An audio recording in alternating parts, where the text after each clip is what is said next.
Welcome to the Tech Egg. Don't get scrambled. Enjoy the video. You need villagers awake and in loaded chunks. Start by verifying the chunk is loaded and the game is ticking.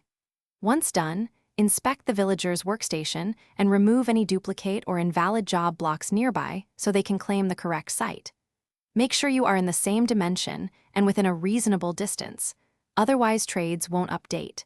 If a villager is sleeping or path blocked, clear blocks and give them direct path access to their worksite immediately. Once the workstation is claimable, force a restock cycle by removing and replacing the job block while the villager is unloaded briefly.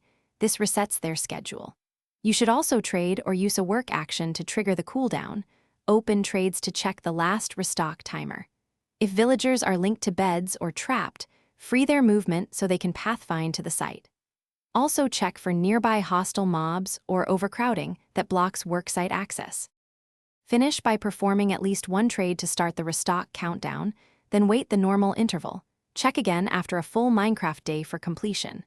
If trades still fail, name the villager to avoid despawn and move them to a controlled workstation area with clear pathing and light. As a last resort, reload the chunk or restart the server/instance to clear stuck AI states. This often fixes hidden pathfinding or tick bugs. If that fails, swap the villager with a fresh one. Thanks for watching. Consider subscribing if I helped unscramble your problems.